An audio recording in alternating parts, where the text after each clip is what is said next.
The New York Giants have just traded their best player, and somehow, I think they won this trade. Yeah, I know. That sounds crazy. Because Dexter Lawrence isn't just good, he's elite. He's the type of player offensive had to gameplay for. The type of player that changes blocking schemes, and the Giants just let him go. But here's the problem with how people are reacting to this trade. They're only looking at the player. They're not looking at the plan. Because when you zoom out, when you really look at the direction of this roster, this wasn't a panic move. This was a calculated reset, built around a young core that could completely reshape this franchise.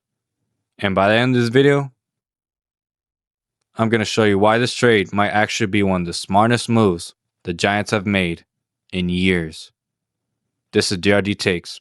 Let's talk about it. Let's get this out of the way first. Dexter Lawrence is a monster, an elite run defensive anchor, interior pressure, which is the hardest thing to find in the NFL, double team constantly, and controls the line of scrimmage. But this is not a replaceable player. But here's our reality.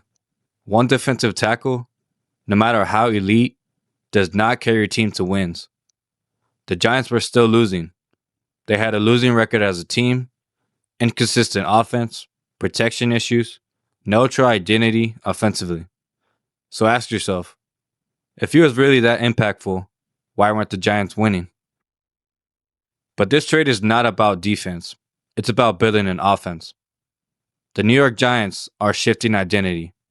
Jaxson Dart, a young quarterback, needs time, protection, and development. Malik Nabers, already showing receiver 1 traits, explosive after the catch, can carry a passing game. Cam Skattebo, physical runner, tone setter, keeps offensive balance. The Giants are trying to build something sustainable, a young, explosive, cost-controlled offense. This is where people are underrating this trade. The Giants now have the number 5 pick and the number 10 pick. That is massive power. You can fix multiple weaknesses at once, control the draft, build around your quarterback immediately.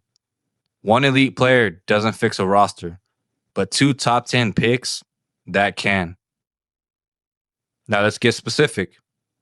The number 5th pick would be the foundation pick. Most realistic directions they could go is an elite offensive tackle, a Francis Mauigoa type. That would be protection for Jaxson Dart, reduce sacks, and stabilizes the offense. Option 2, a defensive playmaker, Caleb Downs or a Sonny Styles type.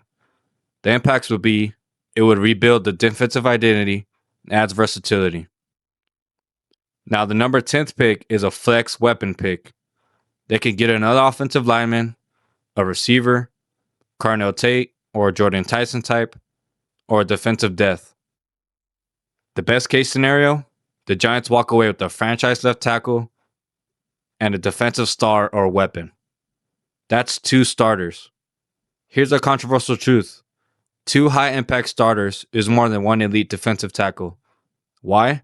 Because you're fixing protection, offensive explosiveness, and defensive depth. All at once. And this is key. The Giants aren't 1 player away. They're multiple pieces away. Instead of holding on to an elite player, they spread value across the roster, invested in offense, and gained flexibility. The big point? This is how you rebuild correctly. The Cincinnati Bengals got better, no doubt. Run defense, fills interior gaps, eats double teams, slows down run-heavy teams. Bengals go from shaky to solid in the middle. Pass rush, pushes pocket into QB's face, creates pressure without blitzing. This is huge in the playoffs. The defensive effect, edge rushers gets easier matchups, linebackers stay clean, secondary gets more time. Translation, he raises the floor of the Bengals defense. But did they fix everything?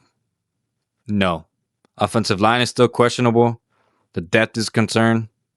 Defensive consistency is still unproven. Translation, they improved, but didn't transform. Big point. The Bengals made a safe move. The Giants made a high ceiling move. So basically, the Bengals got known protection, an immediate boost, and a lower risk. The Giants have draft uncertainty, requires development, but a much higher upside. If this goes right, the Giants will have a young QB, receiver one, a strong run game, an improved offensive line, and a defensive playmaker. That is a complete roster. I've seen all the reactions. I've seen everyone say the Bengals won, but I'm standing on this. The Giants won this trade. Why? Because they could build around a young offensive core, gain 2 top 10 picks, create long-term flexibility, increase their overall ceiling. Everyone is focused on what the Giants lost. I'm focused on what they're about to build. This is DRDTakes, and I already know this is controversial, so tell me, did the Giants make a genius move, or am I tripping? And be honest, who really won this trade? I'll catch you in the next one. Thank y'all for watching, and God bless.